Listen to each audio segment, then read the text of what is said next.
Olá, tudo bem?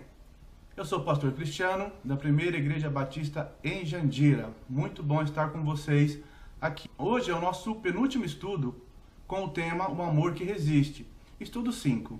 E o versículo da nossa semana é: o amor não maltrata, não procura seus interesses, não se ira facilmente e não guarda rancor. 1 Coríntios 13, verso 5. Que versículo, hein?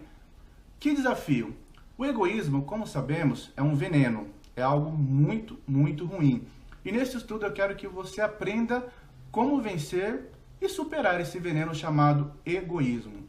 Vamos destacar aqui alguns antídotos que podemos usar para combater esse mal que muitas vezes está presente em nossas vidas.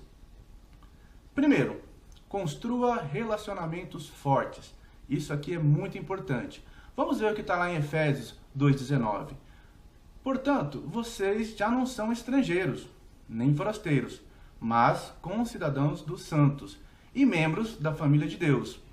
E outro texto muito importante está lá no livro de Hebreus, no capítulo 10, verso 25. Não deixemos de nos reunir como igreja, segundo o costume de alguns, mas procuremos encorajar-nos uns aos outros, ainda mais quando se aproxima o dia. Esse texto fala sobre família. O primeiro e o segundo falam sobre igreja. Então são textos muito importantes que devemos ter eles guardados em nossos corações. Mas não somente isso, não só guardado, mas na prática diária da nossa vida. Você precisa entender a importância de cultivar relacionamentos saudáveis dentro desse contexto da sua família e também da igreja. Construa relacionamentos fortes. Você precisa ser intencional, precisa investir. Nada acontece sem o nosso investimento e a nossa decisão.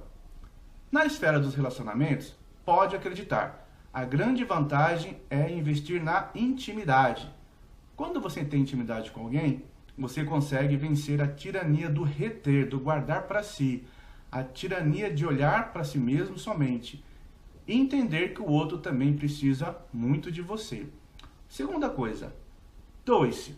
O segundo antídoto que eu quero passar para vocês contra o egoísmo, esse veneno que é um mal tão sério em nossas vidas, é a doação. Doe-se. Efésios 2,10 diz o seguinte: porque somos criação de Deus, realizados em Cristo Jesus para fazermos boas obras, as quais Deus preparou antes para nós as praticarmos.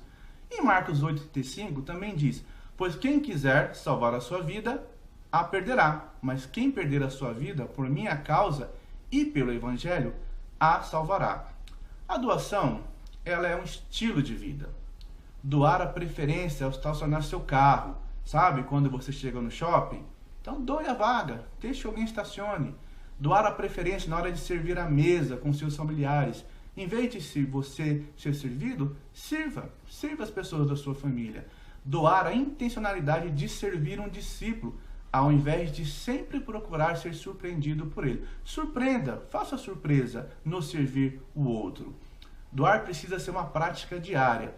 Jesus nos ensinou isso intencionalmente durante 3 anos. Durante o seu ministério, Jesus, ele sempre serviu aos outros.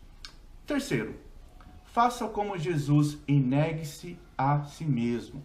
Lucas 9:23 diz o seguinte: se alguém quiser acompanhar-me, negue-se a si mesmo. Tome diariamente a sua cruz e siga-me. O que nós estamos fazendo nesses 40 dias? Entendendo novamente o que Deus quer para nós como discípulos de Jesus. E pelo poder do Espírito Santo é possível sim viver assim. Essa atitude de autonegação para servir, para abençoar, para dar primazia às pessoas nas nossas vidas, é amar a Deus acima de todas as coisas e o próximo como a nós mesmos. Agora eu quero desafiar você a responder algumas perguntas que são importantes para avaliar o grau que estamos vivendo de doação em nossas vidas. Você consegue ver o sucesso de outra pessoa sem sentir ciúmes?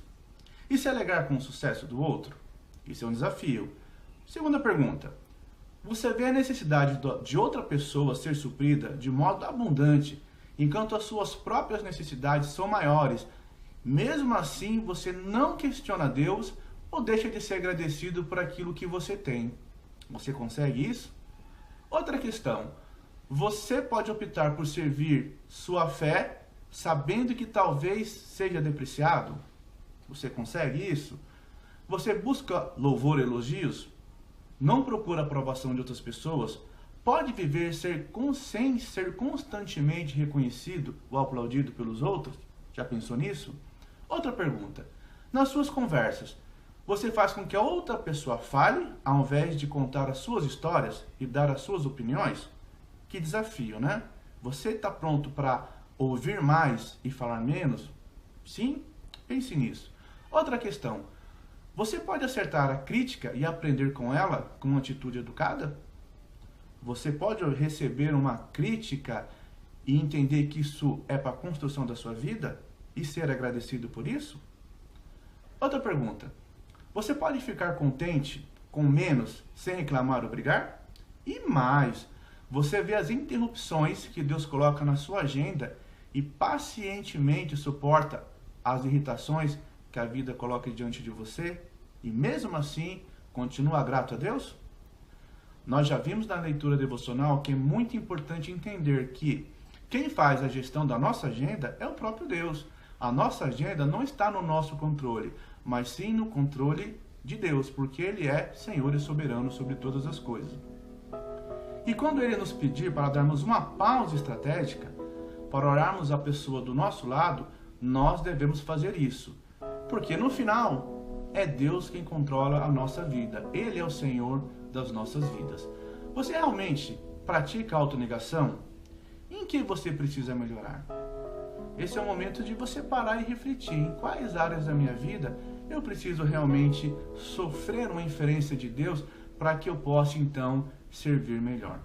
Que Deus abençoe você durante esta semana e que a nossa vida seja uma vida realmente de servir a Deus em tudo aquilo que nós estamos fazendo.